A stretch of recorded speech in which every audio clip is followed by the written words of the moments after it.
Bonjour à vous tous, Fouad la Panthère. J'espère que vous allez bien. Eh bien moi ça va merveille, je vous en remercie. Bienvenue dans ma nouvelle vidéo débriefing spécial. Pourquoi débriefing spécial? Concernant le film Nicky Larson et le parfum de Cupidon. Comparaison du film et du manga. Juste un détail à régler.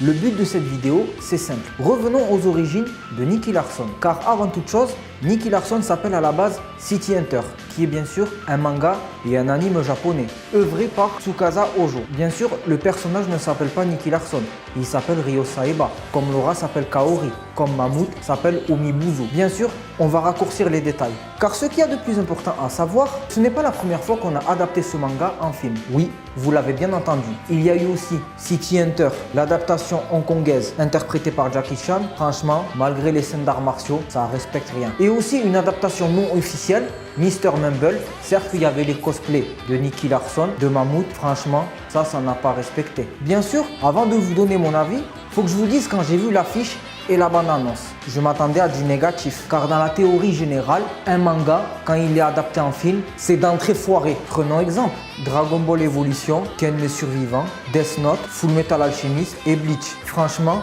les ricains, ils ont tout fait foirer.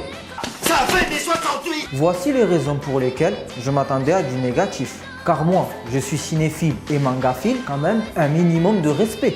C'est logique, car je parle en tant qu'ancien téléspectateur du... Ça a été toute ma jeunesse. Ce film, je l'ai vu en avant-première et j'ai pu rencontrer l'équipe du film. Oui, vous l'avez bien entendu. Et vous pouvez même dire, j'ai posé la question à l'acteur-réalisateur Philippe Lachaud, pour quelle raison Nicky Larson est français dans ce film et non japonais. Quand ça a été adapté en français, malgré le changement du nom d'identité, le fait que Ryo Saeba est passé à Nicky Larson, mais dans la vraie histoire, ça se passe toujours au Japon et à Tokyo. Preuve sur image. Qu'est-ce qui vous a permis qu'est-ce qui vous a poussé d'enlever l'identité japonaise et mettre l'identité française? En fait, c'est une adaptation française, tout simplement. Donc en France, les gens connaissent Nicky Larson et City Hunter. En fait, dans le monde entier, ça s'appelle City Hunter, sauf en France où ça s'appelle Nicky Larson. Donc c'est tout simplement pour ça qu'on appelle ça Nicky Larson. Toute notre génération connaissait Nicky Larson et peu en fait connaissaient City Hunter. Donc tout simplement, et donc on a pris les noms français, c'est pour ça que le personnage s'appelle Nicky et pas Rio.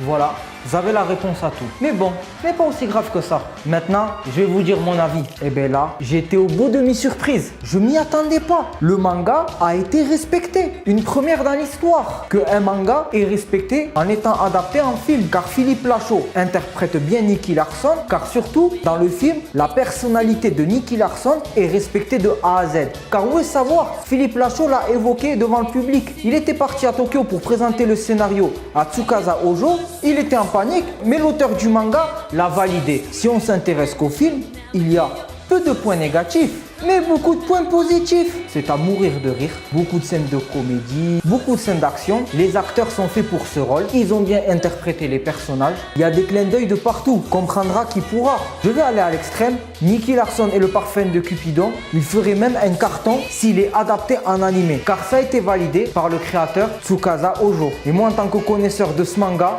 oui, je valide le film. Bravo à toute l'équipe. Un grand merci déjà à toute l'équipe du film pour ces échanges chaleureux. Philippe Lachaud, Julien Oretti, à Elodie Fontan, car tous les acteurs ont été faits pour ce rôle. Surtout toi, Kamel Genfood, un grand respect à toi. Tu as bien interprété mon personnage préféré, Mammouth, car c'est son premier film et c'est excellent pour un début de carrière. Continue, lâche rien, tu as été au top dans ce film. Et surtout Didier Bourdon, car c'est un grand acteur dans le cinéma français, personne ne peut le nier. C'était Fouad la Panthère. Si tu as aimé cette vidéo, like un petit pouce bleu, partage cette vidéo et abonne-toi à ma chaîne. Une dernière chose, si tu partages mon avis et tu connais l'univers de Nicky Larson, City Hunter, et si tu as vécu ta jeunesse dans le club Dorothée, n'hésite pas à le voir le film, car si tu ne vas pas, tu vas rater beaucoup de choses. Pour info, le film sort le 6 février 2019, vas-y le voir. Je te souhaite bonne séance. Surtout, si tu aimes, n'hésite pas à lâcher de bonnes critiques. Quant à moi, je vais attendre bien sagement le film animé City Hunter Private Eyes. Allez, salut! En tout cas, moi, tout ce que je peux vous dire... Félicitations, vous avez quand même respecté le manga, et contrairement aux Américains, bravo. Ouais, merci. Mon personnage préféré c'est Mammouth, Kamel Genfood. Et lui c'est mon gars préféré, c'est Fouad. C'est mon attention, tu l'emmerdes. Voilà, c'est ça le frère.